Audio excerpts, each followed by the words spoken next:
Hi, Grandma here, reading the last chapter of Toliver's Secret, Chapter 13. In Chapter 12, Ellen was able to finally pass the message on to Mr. Shannon, and hopefully, after a good night's sleep, she is on her way home, and it's less eventful than getting there. Long before sunrise, Mr. Shannon brought Ellen's dry clothes to her. The shoes were still wet, but her feet would be snug in an extra pair of woolen stockings. "No more adventures today, Ellen," she said as she stirred up a good fire and put a breakfast of hot porridge and sausages on the table. Mr. Shannon came in and sat beside Ellen while she ate. "The courier left last night, Ellen," he told her, "with the bread in his saddlebag. By now, the second courier should be near the third man.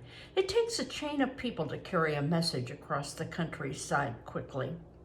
"It's dangerous, isn't it," said Ellen, "to ride through enemy country?"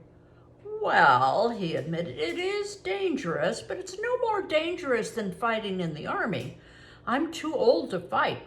Most of us are old men or women who carry messages sewn in their clothes, or boys too young to fight." He leaned over, patted her arm as he smiled at her. "Or a girl like you. Your link in the chain didn't break, Ellen. We're all glad about that." It was worth going through all the troubles of yesterday to hear him say that. Mr. Shannon carried a burning torch to light their way to the little river that went from Elizabeth to the bay, half a mile away. At the dock, several boats were being loaded with barrels of food for the market house at New York. "We'll send you home with Grimsby, who is our good friend," said Mr. Shannon. "He's taking a big load of Christmas greens to town." "But when the war is over," Mr. Shannon added, "we hope you'll come back for a peaceful visit to Elizabeth.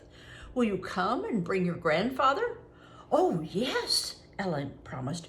"You may be sure of that." She felt the Shannons were her good friends. Mr. Shannon spoke to the two leather-faced sailors. "Take good care of this youngster. This is a very special person." Grimsby and Gallop made a seat for her among the bundles of pine and spruce boughs. "There's a brisk breeze this morning," they told her while they covered her legs with greens. "Won't take long to get back to New York."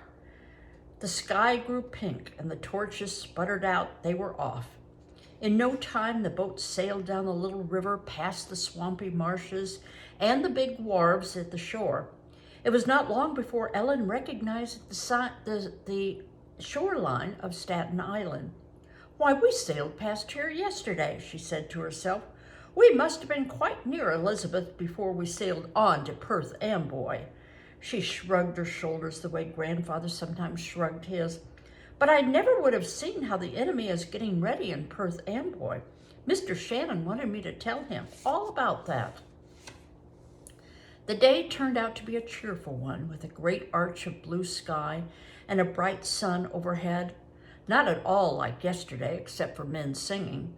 Ellen liked to listen to the songs Grimsby and Gallop sang while they handled the sails and the tiller of the old boat. "Sing right up, boy," Grimsby called to her. "Oh, my name is Captain Kidd, who has sailed, he sang out. Ellen sang the refrain, "Who has sailed, who has sailed?" At first she sang the refrains in a small voice, and then in a loud one as she began to enjoy the sound of her singing, even though she didn't understand some of the words. They sang "On the Banks of the Dee" and "Yankee Doodle" and "The Revolutionary Tea." It was exciting to sing Yankee songs as they sailed past the British ships anchored by the shores of Staten Island. Ellen was standing by the mast, singing at the top of her voice, when their scow sailed up the East River and wound its way among the boats that were anchored there. Snow lay white on the roofs of the gabled houses, and the sun glinted from the church spires. "New York looks good," she said to Grimsby, and she meant it. Grimsby and Gallop waved to her as she hopped off the boat. She staggered about the dock until she got used to walking on land while they stood and laughed. Then she took off her cap and waved to them. Soon she was running along the street and pushing her way through the crowds They were the same crowds as yesterday, the same noisy men with the wheelbarrows, the same rowdy boys, the same grumbling workmen with heavy loads on their backs. But she felt different. She wasn't afraid of them. They were all going about their affairs just as she was. She ran in and out of the crowds, laughing to herself. She wasn't a rabbit anymore. So what does she mean by that, she wasn't a rabbit anymore? I think it means she has matured.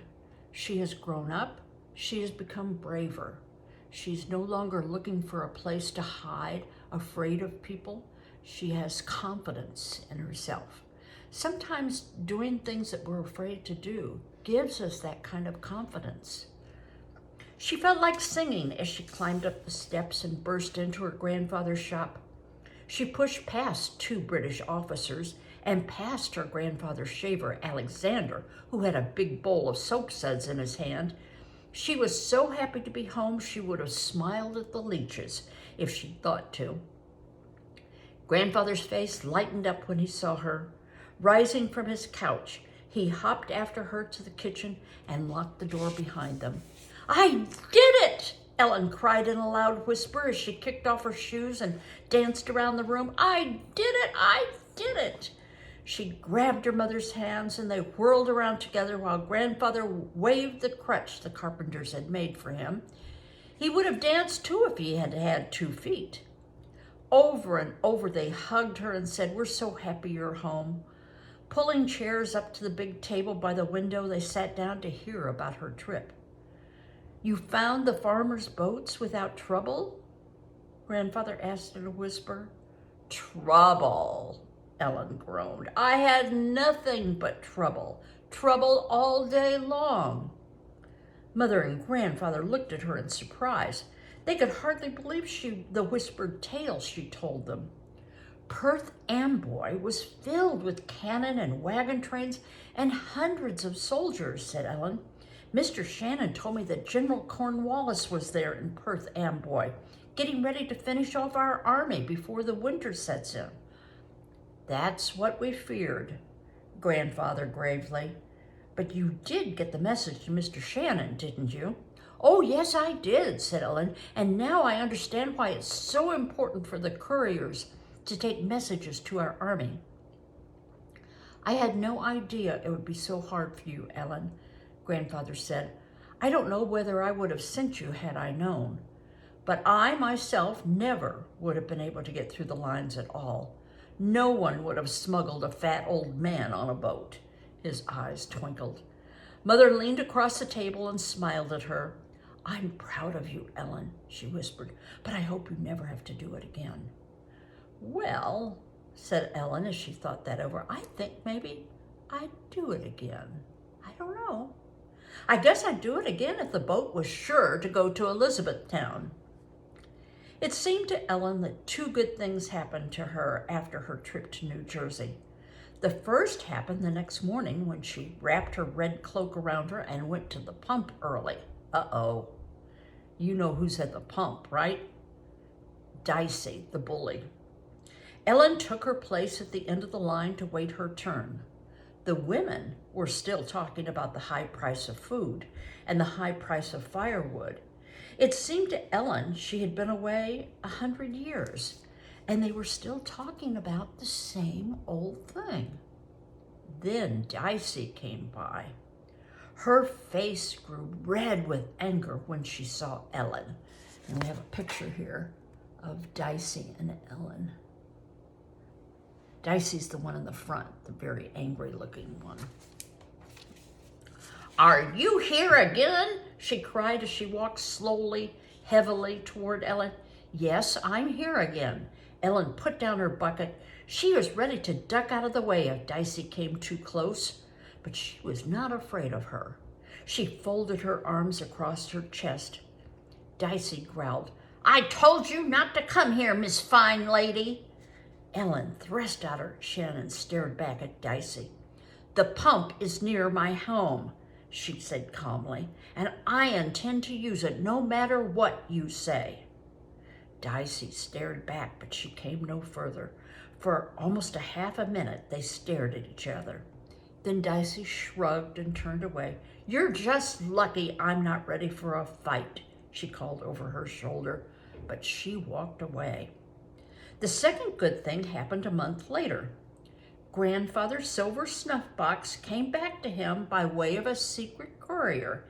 In it was a message that gave them wonderful news. General Washington's small army had crossed the Delaware River from Pennsylvania to New Jersey on Christmas night and had taken the city of Trenton by surprise. Washington had been able to plan a surprise attack because he had learned so much about British plans from the Patriots in New York and the couriers who had carried their messages. Then he and his army had moved on to another victory at Princeton early in January and had time to fortify winter headquarters in Morristown behind the Watchung Hills in New Jersey. And there was news of Ezra Toliver, that's Ellen's brother. He was a sergeant now and was safe and well in Morristown. They hugged one another for joy when they heard that. In the snuff box, there was also a folded piece of paper marked for Toliver. To Ellen's surprise, she found inside a tiny silver locket. She never knew who sent it to her, but since she didn't know, she liked to pretend it was from General himself. And who knows, perhaps it was.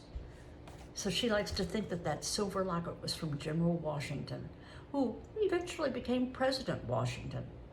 I hope you enjoyed this book, and bye-bye.